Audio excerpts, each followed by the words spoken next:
As we know it, we are here today at the Orange County Democratic headquarters, and we're going to be interviewing Linda Tuning. Hi, Hey, how nice are to you? meet Nice you. to meet you. And Matt. Hi. And Nice to meet you. nice to meet you. Thank you for interviewing with us today. Mhm. So let's get started. First off, what are the fundamental issues that your party is fighting for this election?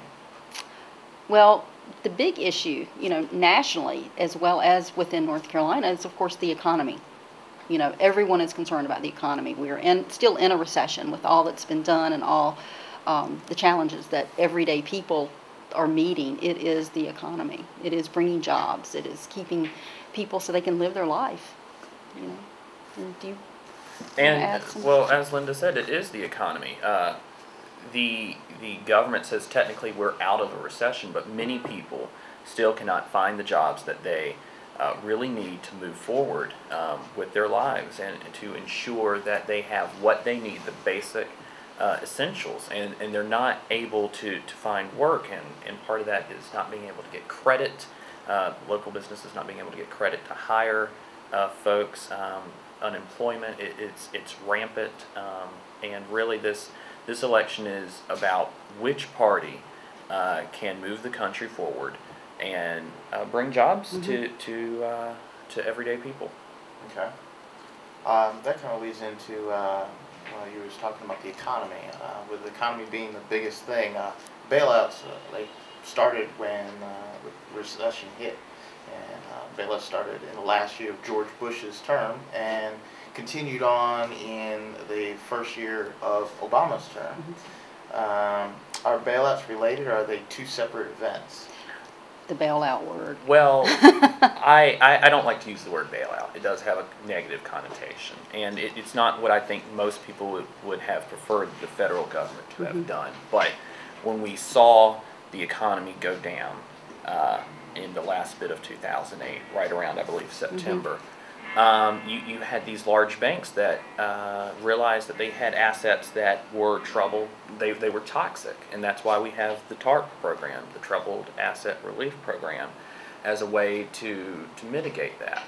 And it was an unprecedented effort with President Obama and not President Obama, President Bush and a Democratic Congress to go into these banks and take those troubled assets, because if so many of these, we did have a few banks collapse, but if a lot of these banks collapsed, we would have been over the edge. We would have seen a complete and total economic Depression. depression, a meltdown of our economy as we know it, and it was to a degree a necessary evil. I don't see them being separate events from the standpoint that what President Obama had to deal with, he worked with the same program to take over those toxic assets from GM and Chrysler. And if we didn't, then the areas around Detroit, Michigan, which rely on the car industry, the automobile industry, would have suffered because those businesses, those companies would not have had the capital needed to maintain their employee workforce. Industries that are around Detroit, which rely the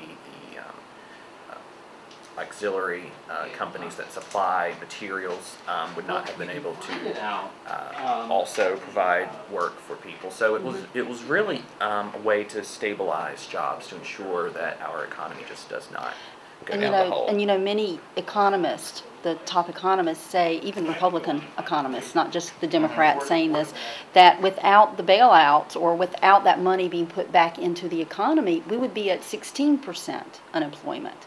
So people are squawking about the unemployment rate that the bailout or the money that has been put back into the economy has been able to kind of not neutralize, but to offset what could have been.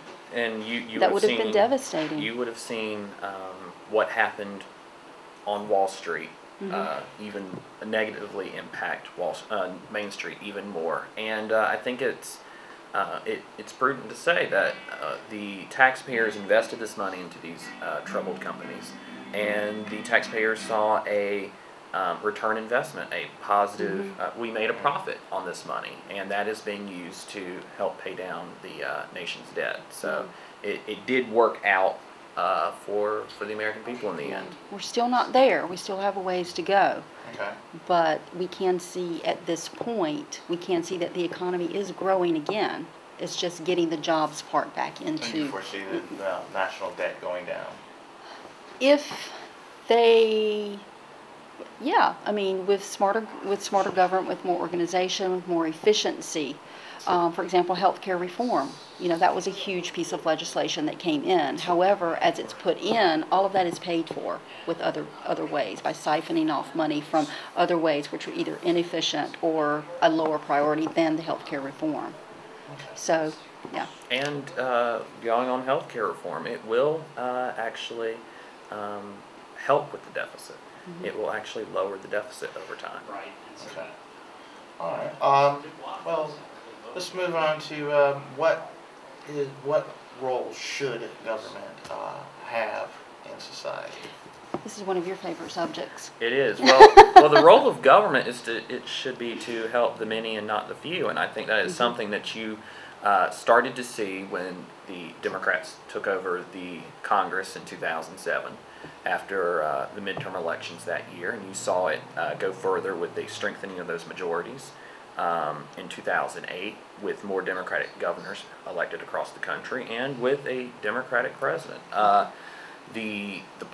party wants to ensure that there's opportunity for everyone, not just the top 1% of the American people, and that could be tax cuts for the rich, which do not benefit the middle classes as much, and actually ends up hurting us with the deficit and with the debt.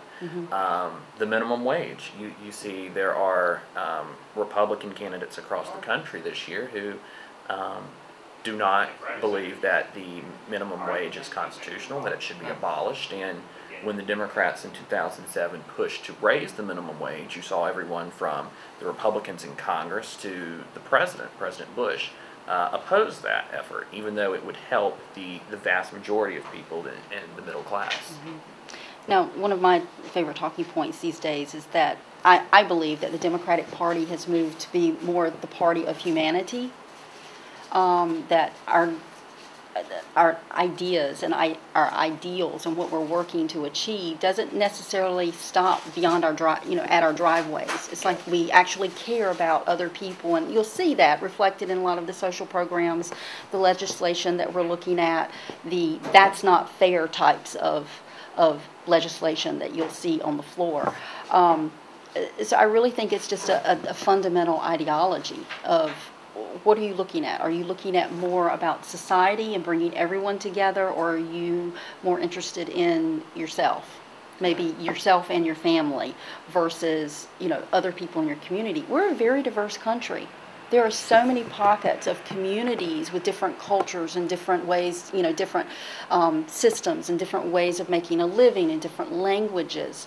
So can you just make a law and say everyone take care of yourself?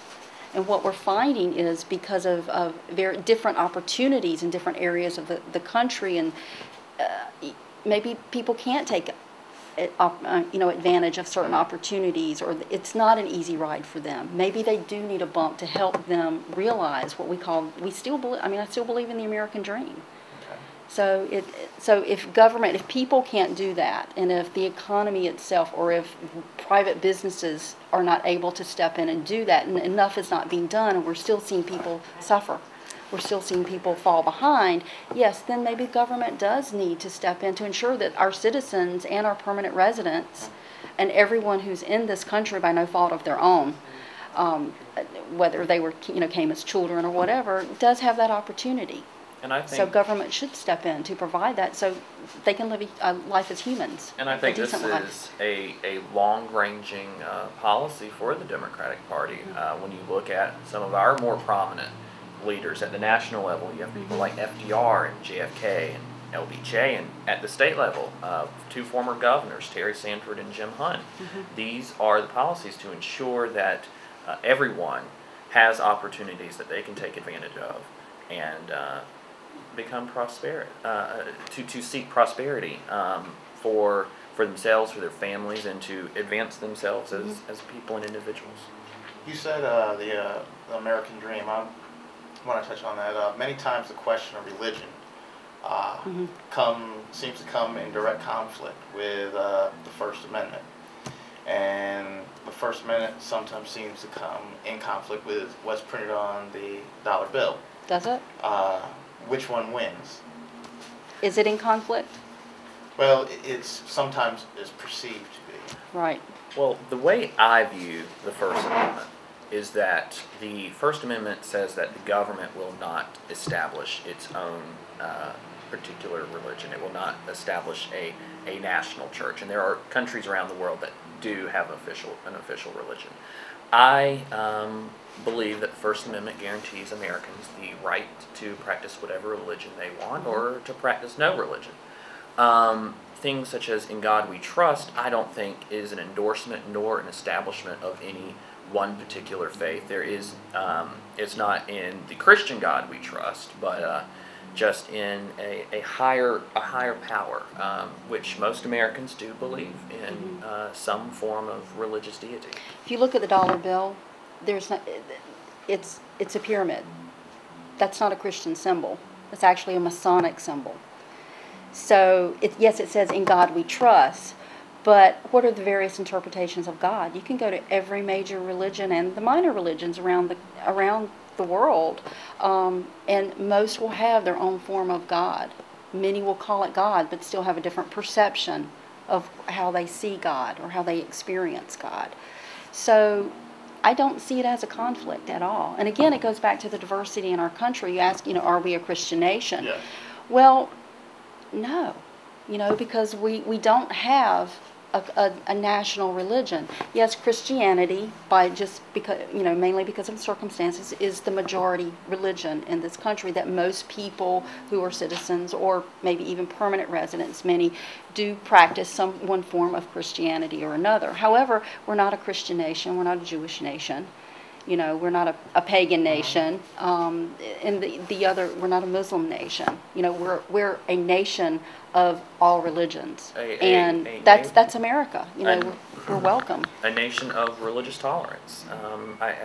Now, when people say we're not a Christian nation, that's disheartening because that makes it seem as if there are people out there who are saying that we're an atheist nation, which we're not, and I'm a faithful follower of religion, and I certainly don't believe that. I think it's used as a dividing wedge. We are a nation of religious tolerance. Okay.